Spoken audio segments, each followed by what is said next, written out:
Imagine standing on a rocky shoreline as waves crash relentlessly at your feet.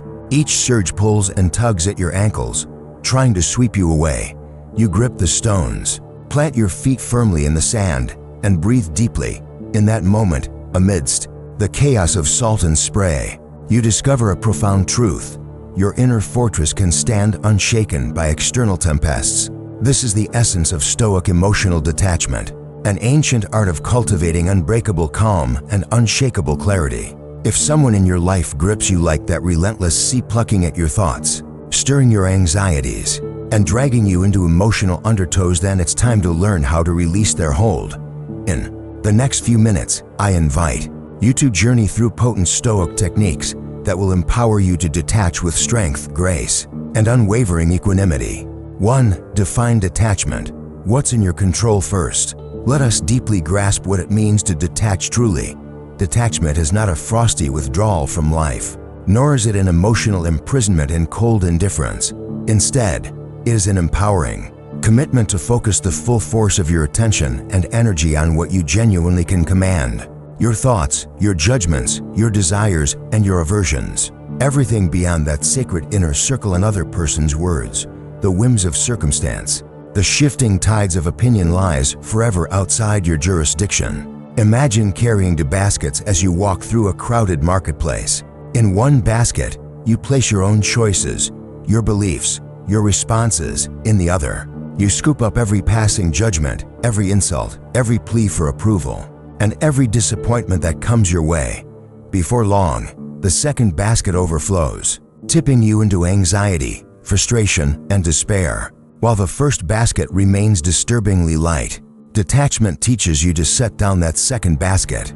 You recognize that attempting to control other people's speech and behavior is to lug around a weight that will never rest. The Stoics hinge their philosophy on a simple but profound binary. Some things are within our control, and some things are not. Epictetus, once a slave turned sage, refused to let external forces dictate his inner climate. He chose instead to govern his mind. In your own life, you may face betrayal, indifference, or outright hostility. These events are the waves crashing on the shore, perfectly natural, yet beyond your command. What lies within your power is your decision of how to meet that wave, to let it knock you down, or to ride it with calm composure. In practice, detachment means consciously auditing your mindset each time you feel the sting of someone else's action. When anger flares or disappointment grips you, pause and ask, is this under my control? If it is, act with courage and wisdom. Speak your truth, set healthy boundaries, or correct course. If it is not, if it's another person's choice, an accidental misstep, or simply fate, refuse to let it claim space in your heart. You do not deny reality or shut off your heart.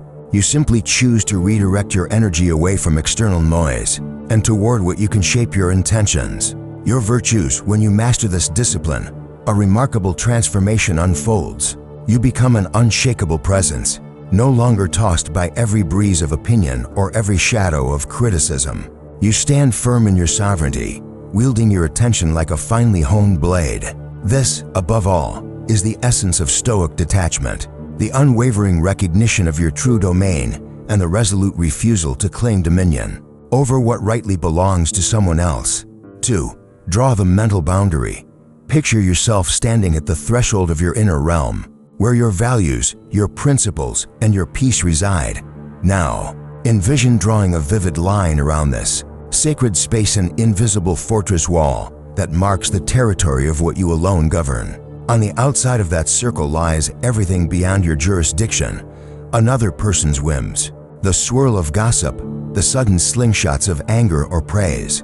When someone's behavior threatens to cross that boundary, when they lash out with harsh words or plea for your validation, imagine that line burning bright, forming an unyielding barrier that safeguards your composure and focus. Epictetus taught that some things belong to us and some do not, and this boundary is the living embodiment of that truth.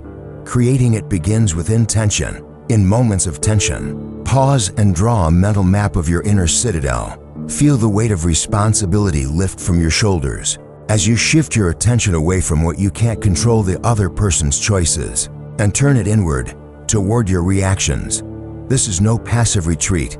It is an assertive, active self-governance. As you hone this skill, you'll notice that the protective line has two sides, one facing inward, where you nurture your thoughts and emotions, and one facing outward, where you deflect external turbulence. When a colleague's sarcasm cuts close, you visualize that outer wall absorbing the barb, letting it slide off like raindrops off a cloak. When a friend's demands threaten to overwhelm your schedule, you feel the boundary pulse with your right to say no without guilt. Each time you reinforce this line, it becomes sturdier, more instinctive, no longer a visual aid but a lived reality. This boundary does not close you off from meaningful connection. On the contrary, it preserves your capacity to engage freely without the fear of being overrun by someone else's needs or expectations. You remain open to compassion and collaboration, yet unbowed by coercion or emotional manipulation. To practice, establish simple mantras. This is not mine to command, or I govern my mind. Repeat them when you feel the urge to step across your line into undue concern over someone else's drama. Over time, these words will anchor your awareness, letting you recognize whenever you drift into territory that belongs to another. By drawing and defending this mental boundary, you reclaim the energy wasted on fruitless control and redirect it toward purposeful action. You become the architect of your emotional landscape, free to shape it with deliberate thought rather than frantic reaction. In this sacred space, you stand firm, calm, clear, and completely sovereign. 3. Practice negative visualization. Now, turn your attention to the formidable exercise of negative visualization, an intentional rehearsal of loss and difficulty designed to steel your mind against emotional upheaval. Far from pessimism or self-sabotage, this practice is an act of visionary courage, a preemptive strike against the shock of life's inevitable trials. Marcus Aurelius himself would each morning imagine the departure of those dearest to him, the collapse of cities, the erosion of his reputation, scenes that might unnerve any man untrained in Stoic discipline. Yet, by voluntarily confronting such possibilities, he fortified his spirit so that when misfortune struck, his equanimity remained intact. Imagine closing your eyes and painting a vivid mental scene. A close friend drifts away, your achievements vanish overnight, an argument severs a cherished bond. Feel the initial sting of absence, the hollow ache in your chest, the rush of regret or anger. Hold that feeling for a moment, observe it without resistance. Then breathe deep and let it pass, reminding yourself that you have survived greater storms. In this act, you transform dread into power. The harshest realities lose their ability to startle you because you have already met them in a place of deliberate calm. As you practice, increase your scope. Visualize not only personal losses, but also the whims of fortune, the sudden illness, the capricious twist of fate, the societal upheaval that alters your world. Notice how each image, no matter how unsettling, becomes less frightening the more you contemplate it. Your mind learns that fear is a story you tell yourself, not an unchangeable truth. With each rehearsal, you shrink the future's intimidating shadow until it no longer looms over your present peace. This technique extends beyond relationships into everyday challenges. Before a difficult conversation, imagine it going awry. Feel the embarrassment, the tension, the regret. Then reframe. Recognize that even a bruised ego or a misstep is survivable. You'll find that when the real moment arrives, your pulse steadies, your tongue uncurls, and you speak with composed clarity rather than panicked reaction. Negative visualization also breeds gratitude. After mentally confronting worst-case scenarios, return to your current reality, the warmth of supportive friends, the pulse of your health, the comfort of small daily pleasures. In this contrast, your appreciation deepens, bolstering resilience and diminishing resentment toward others when they disappoint you. Ultimately, negative visualization is not about dwelling on darkness. It is about illuminating your capacity to endure. It trains you to meet adversity not as a terrified victim, but as a prepared warrior, eyes clear, heart steady. By repeatedly walking through the valley of possible loss, you claim mastery over your fears and emerge ready to live each day fully, unshaken by the storms that once threatened to drown you. For build your inner citadel. Now, Let us erect the inner citadel, a mighty stronghold within your mind that shields you from the volleys of external judgment and drama. Imagine your thoughts as the stones of a fortress, each shaped by reason and tempered by virtue. With every challenge thrown your way, you withdraw behind these walls, secure in the knowledge that no assault from outside can breach your defenses, unless you invite it in. Begin by naming the values you hold most dear: courage, honesty, patience, or compassion, and envision them carved like banners across your ramparts. When gossip, criticism, or emotional manipulation comes knocking, you steel yourself with a simple question: does this concern my character or someone else's? If it bears no relevance to your chosen values, you refuse admittance.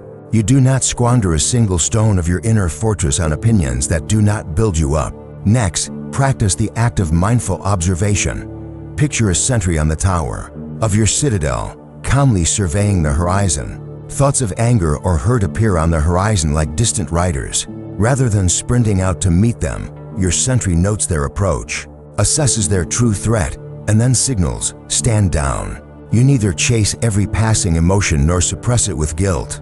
You simply let it pass beyond the walls, watch but unheeded. Over time, this habit becomes so ingrained that you no longer even feel the pull to engage. The rider drifts away before reaching the gates. To strengthen your ramparts further, engage in the Stoic exercise of self-inquiry. Confront each intrusive thought as though it were a petition at the gate. Ask, is this petition based on fact or assumption? Does it serve the well-being of my citadel? If the answer is no, if it rests on rumor, flattery, or the sting of pain, you deny its claim. You do not fold to emotional blackmail or self-doubt. Instead, you reaffirm your convictions. I stand on reason. I stand on virtue. Remember that walls alone do not make a fortress. The citadel also contains a calm inner courtyard of reflection. Carve out moments each day, perhaps in silence as dawn breaks, or during a solitary walk to patrol your inner grounds. Inspect the stones. Are any chipped by self-criticism? Are any weather-worn by regret? Repair them with affirmations of self-worth and reminders of past triumphs over adversity. Finally, envision your citadel as a living structure, growing stronger with each trial.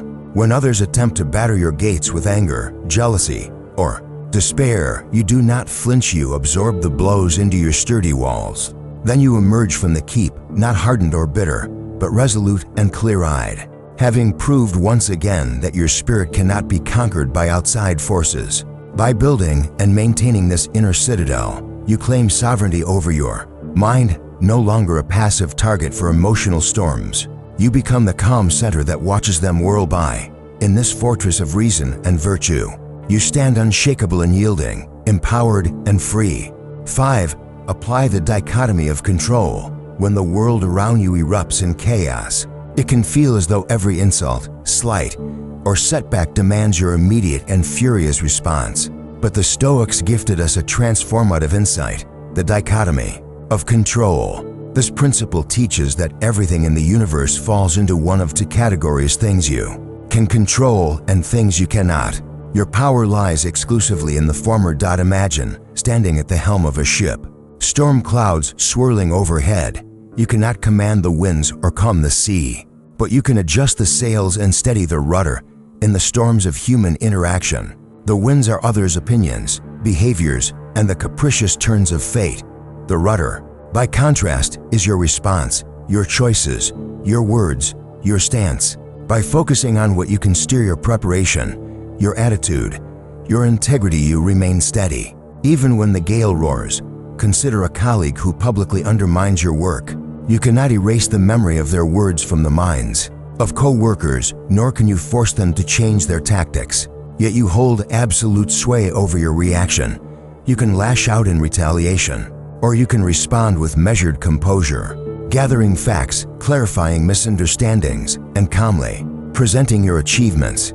This conscious choice to act from reason instead of raw emotion not only protects your peace, but also elevates your credibility. To practice this dichotomy daily, begin by pausing whenever you feel provoked.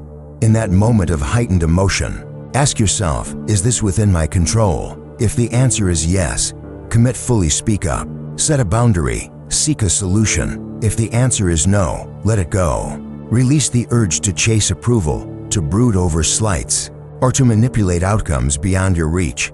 You are not rejecting reality. You are refusing to be shackled by what you cannot change. This is not passive resignation, but active mastery. By channeling every ounce of your energy into what you can shape your judgments, your actions, and your character, you transform frustration into focused action.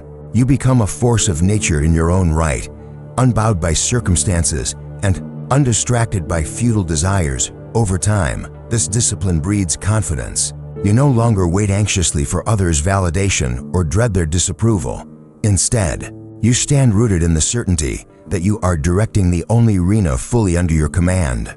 Your mind. In this space, you find freedom, the unshakable. Calm that comes from knowing you have done all that you can, regardless of the winds that blow outside. 6. Reframe every obstacle. Stoics teach us that the true power of our mind lies not in avoiding hardship, but in transforming it into fuel for our growth.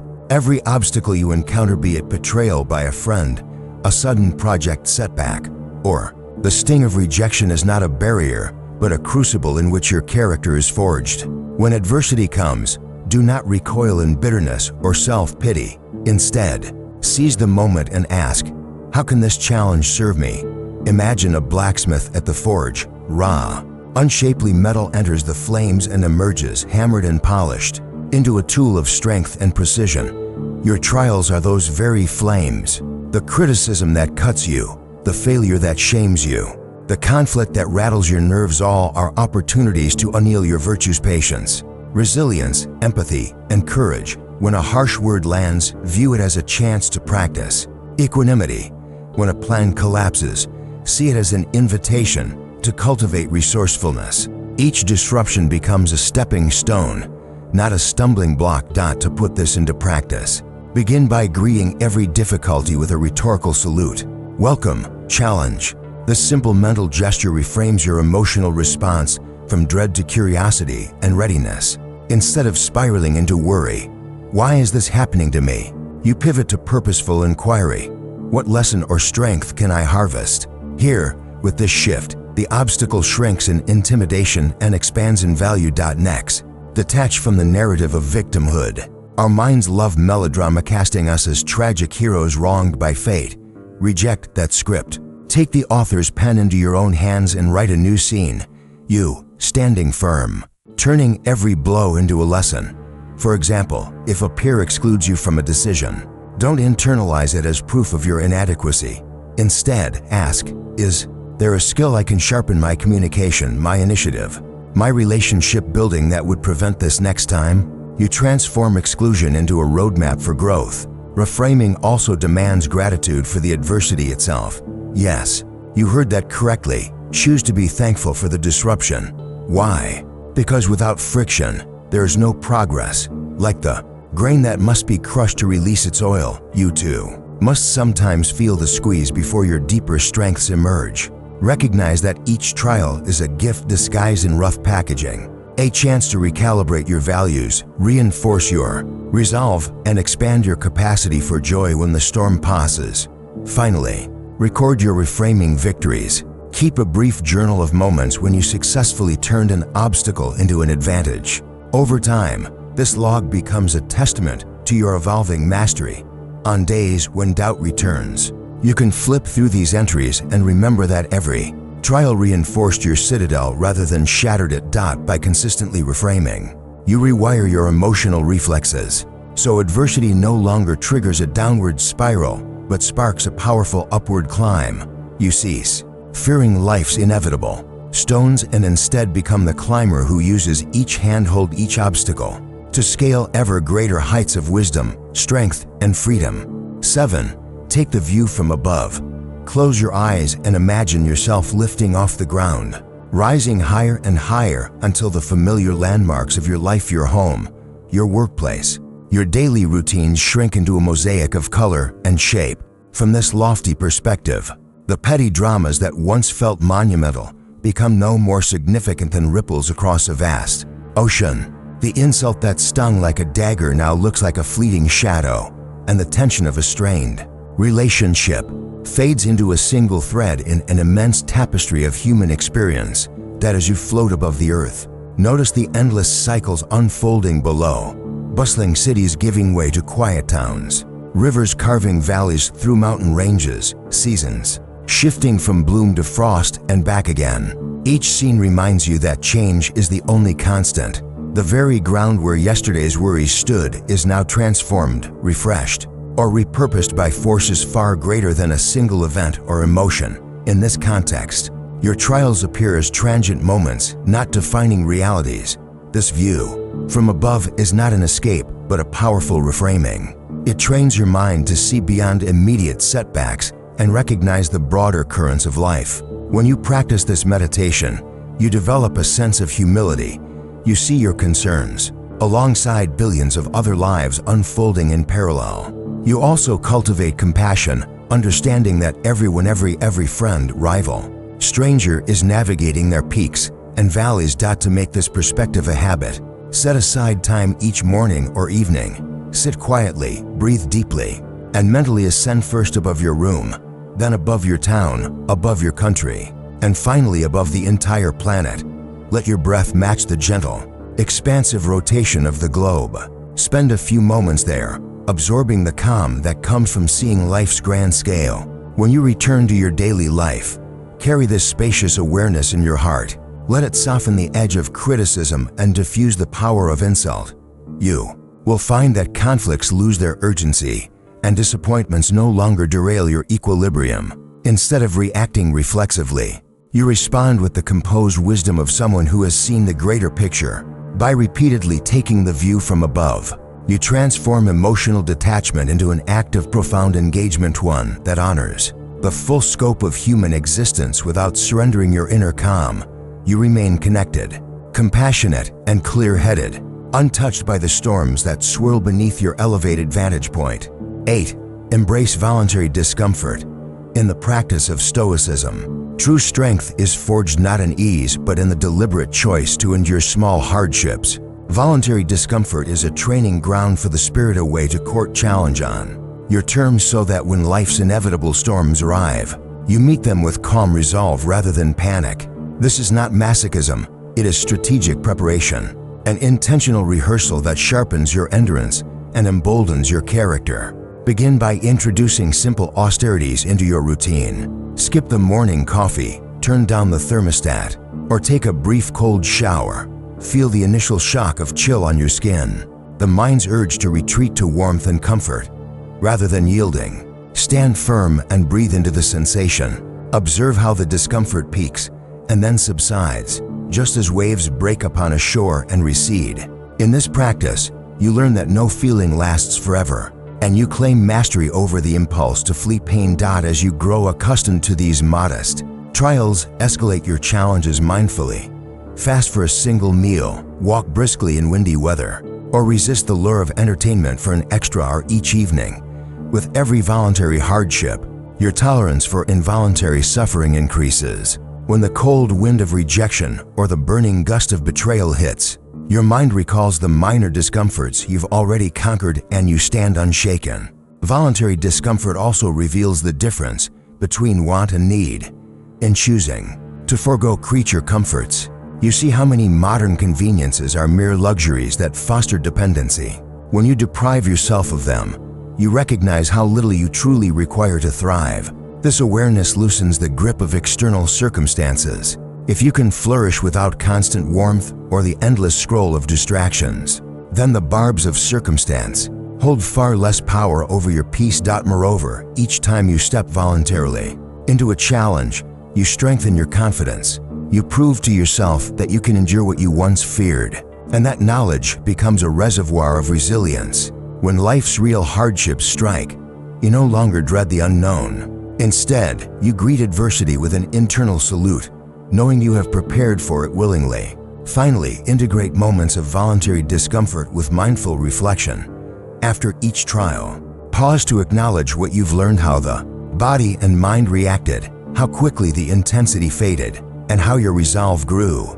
Record these insights in a brief journal. Over time, your entries will map a journey from fear to fortitude, reminding you that every ounce of suffering you embraced in practice has become a stepping Stone to unshakable calm. By embracing voluntary discomfort, you become both architect and warrior of your psyche, designing challenges that cultivate strength and then rising to meet them. This disciplined austerity is a gift to your future self, equipping you with the inner steel to face whatever life delivers without flinching. You emerge not only tougher, but also more grateful for the ease that follows, living with a powerful awareness that you have already mastered the storms.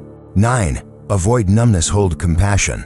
Stoic detachment is not a retreat into a mental void. It is a deliberate balancing act between steadfast calm and genuine caring. True mastery means feeling deeply without being overwhelmed, holding compassion in one hand and composure in the other. When you practice detachment, never let your heart harden into stone, rather, forge it into tempered steel, strong, flexible, and alive with empathy. Imagine standing at a window during a storm, watching raindrops lash the glass. You feel the chill, you hear the thunder, yet you remain inside, safe and dry. From this vantage, you observe the world's suffering without letting it flood you. You witness another's pain, anger, grief, fear, yet you do not recoil or retract into apathy. Instead, you hold space for their humanity, offering understanding and kindness while keeping your calm intact.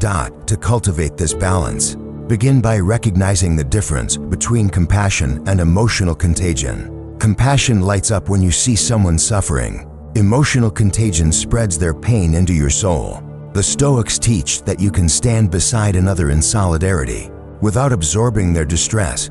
When a friend is consumed by anxiety, you listen without judgment.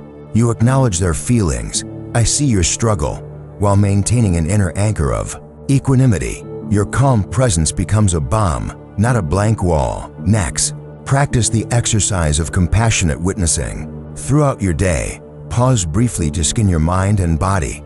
Notice any impulsive urges to fix, to judge, or to flee when someone expresses hardship. Instead, breathe deeply and say silently, "May you be free from suffering." This simple mantra shifts your energy from reactive drama to quiet support. You neither collapse under the weight of others' pain nor shut down your empathy. You sustain a caring awareness rooted in reason.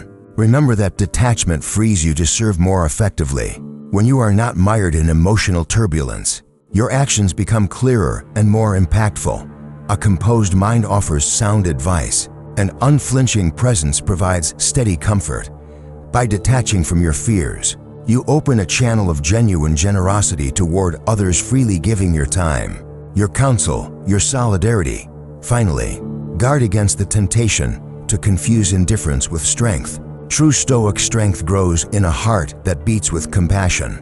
As Marcus Aurelius reminded himself, love mankind. This imperative calls you to engage with others' struggles without losing yourself.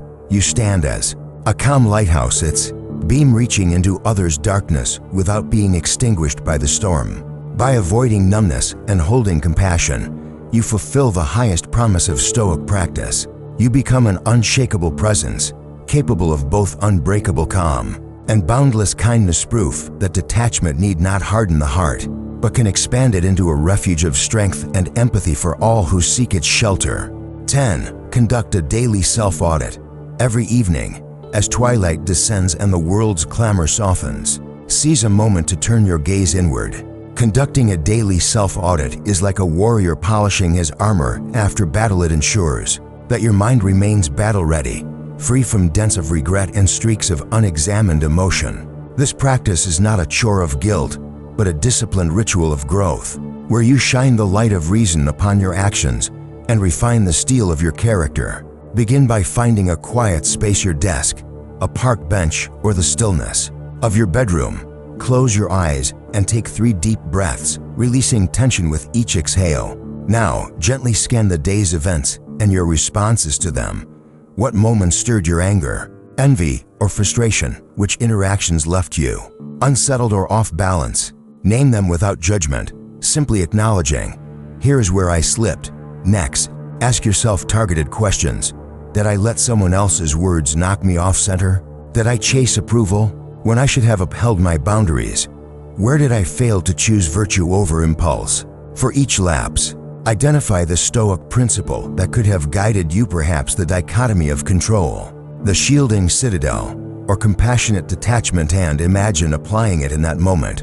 Visualize yourself responding differently, anchored by reason rather than reaction. Then, honor your victories. Did you maintain composure under provocation? Offered kindness when you felt angry? Took a breath rather than a blade of words? Celebrate these instances. Write them down in a journal, pairing each misstep with its corrective lesson and each triumph with genuine pride. This dual record becomes your map of progress, charting both the valleys you've climbed and the peaks you've scaled. As you close your audit, recommit to tomorrow's discipline. Set a simple intention, perhaps to recall your mental boundary when criticism arises, or to invoke negative visualization before a stressful meeting. Speak it aloud. Tomorrow, I will guard my equanimity.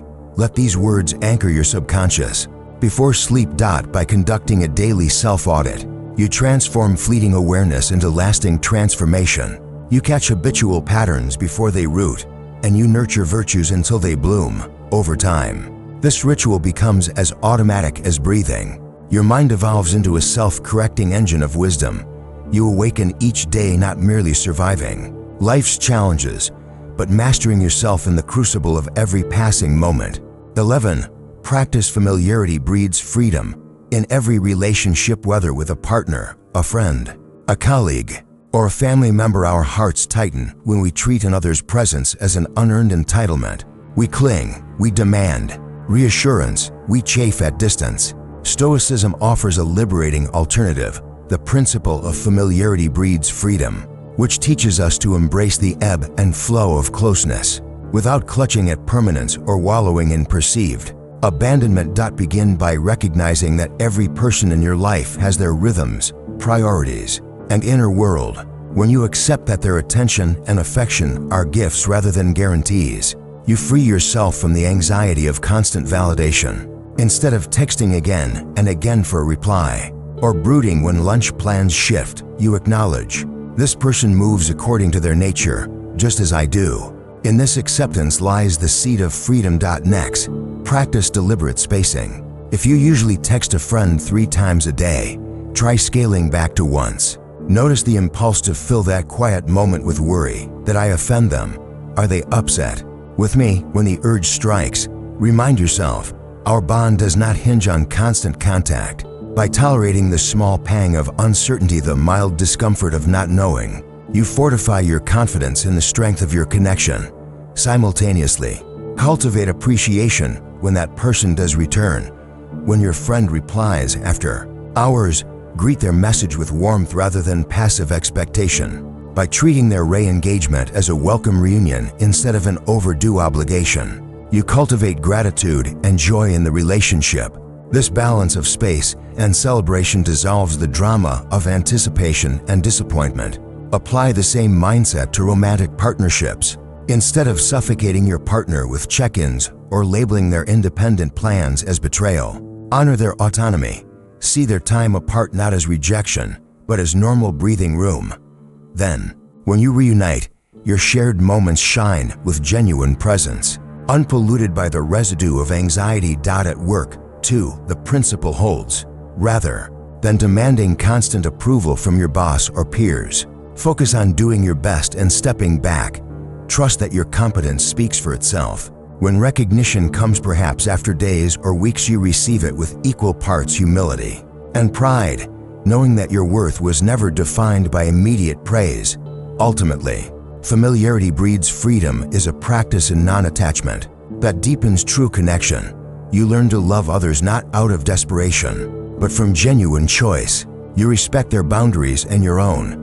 You welcome their presence and accept their absence. In this fluid dance, you stand centered, neither clinging nor recoiling, but moving with poised confidence. As you weave this principle into daily life, you'll discover that relationships become less a source of turmoil and more a garden of mutual respect. You no longer gasp for air when a loved one drifts. Instead, you open your arms when they return, invigorated by the joy of shared freedom. In that liberation, you and those you care for thrive together, yet sovereign, connected yet free. 12. Cultivate gratitude. As your Stoic practice deepens, you will discover that true emotional detachment and authentic connection go hand in hand.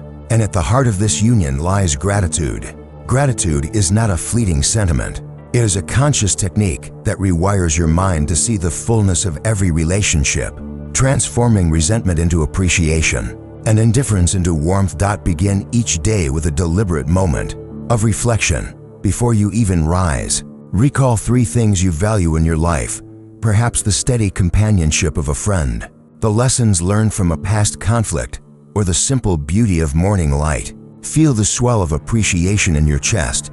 By training your mind to seek these positives first, you prime yourself to meet challenges with a generous spirit rather than a defensive posture. When someone disappoints or hurts you, pause and do not let your anger rush you to judgment.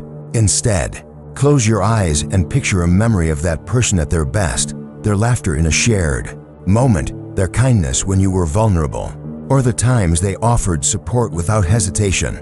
Hold that image for several breaths. In doing so, you balance the ledger of your emotions. You do not deny the pain, but you contextualize it within the broader truth of that person's humanity. Gratitude also thrives in the smallest details. At each meal, sense the provenance of your food, the hands that harvested it, the journey it undertook, the elements that nurtured its growth. With every step, feel thankful for the strength of your legs and the ground that supports you. These micro practices weave a tapestry of appreciation that binds you to the world, reminding you that your life is interlaced with countless acts of unseen generosity. When resentment flares, transform it into a question: what gift lies buried? In this hardship, perhaps a harsh critique reveals an area for growth. Maybe an argument crystallizes your values more clearly. By reframing pain as an invitation to deepen your character, you harness gratitude as a tool of empowerment. You learn to see adversity not as a curse, but as a teacher delivering essential lessons. Finally, close each evening with a gratitude audit. In a journal or your mind, list the day's moments of grace, the support offered, the beauty witnessed, the lessons earned. Even on days of failure or sorrow, you will find at least one spark of light, a friend's passing smile, a moment of stillness, or the resilience you summoned in a painful encounter. By chronicling these moments, you build a reservoir of appreciation to draw upon when emotions threaten to harden into bitterness. Through the consistent practice of gratitude, your heart expands rather than contracts. You detach from petty grievances because your perspective has widened. You hold others in balance rather than in judgment. Gratitude becomes the bridge that carries you from suffering into serenity, nourishing compassion, dissolving resentment, and illuminating the path to genuine emotional freedom. 13. Remember impermanence. In the heart of Stoic wisdom lies a simple yet profound truth. Everything is in constant flux. The world around us and within us is an unending river of change.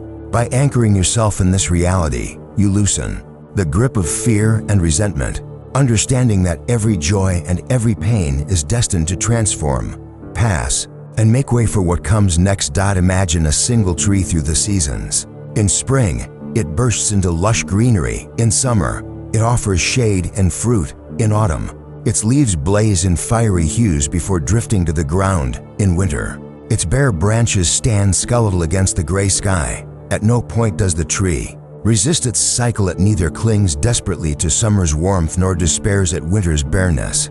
It meets each stage head-on, fully present, knowing that each is temporary and necessary for growth. You, too, can mirror this natural rhythm in your emotional life. When someone's harsh words sting, remind yourself, this too shall pass. That cutting remark is like a gust of wind, momentary and self-extinguishing. When a friend drifts away, remember that relationships ebb and flow. Distance today may yield reunion tomorrow. If you face rejection or loss, understand that sorrow is not a permanent residence but a brief guest. By seeing emotions as visitors rather than dictators, you prevent any single feeling from overstaying its welcome and eroding your inner calm. To weave impermanence into your daily practice, adopt the mantra, this moment is fleeting. When you wake each morning, acknowledge that the day's experiences, both the smooth and the rough, are transitory. When you meditate or pause throughout your day, observe your thoughts passing like clouds, Do not chase after the bright ones of comfort nor clutch at the dark ones of pain. Simply watch them drift across the sky of your mind. Moreover, contemplate the larger cycles of history and nature. Civilizations rise and fall. Mountains erode over eons, and even the sun that sustains us will one day wane. In this vast panorama, your trials shrink into perspective. The worry that felt all-consuming yesterday becomes a trivial memory today. By placing your individual story within the grand tapestry of time, you cultivate humility and resilience. Finally, let impermanence guide your actions, knowing that time is limited. Pour your energy into what truly matters: acts of kindness, the pursuit of virtue, and the cultivation of meaningful connections. Release the urge to cling to resentment, for holding on only steals the time you could spend growing and giving. Embrace each moment, its beauty, its hardship, its lessons, and then let it go. When you fully internalize the law of change, you become like the tree, flexible in the wind, rooted in your values, and confident in the cycle of seasons. You no longer fear loss because you trust in the rhythm of life. You love deeply because you know every encounter is precious and ephemeral. In this wisdom, you find freedom, the unshakable peace that comes from dancing gracefully with the flow of impermanence. As we draw this together, recall the waves crashing at your feet. Each wave is a person's action, a painful event, a harsh word. You can either be tossed by the surf or stand firm. Stoic detachment is the bedrock under your feet, the solid earth that neither trembles nor shifts. It is the shield you raise at every emotional assault. It is the inner citadel whose doors only you can open. So stand tall. Ground yourself in the principles of Stoicism.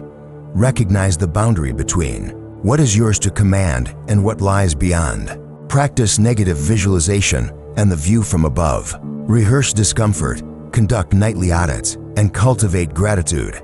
Love deeply, but do not lose yourself. As you practice these techniques, you will feel your spirit expand, your mind sharpen, and your heart steady.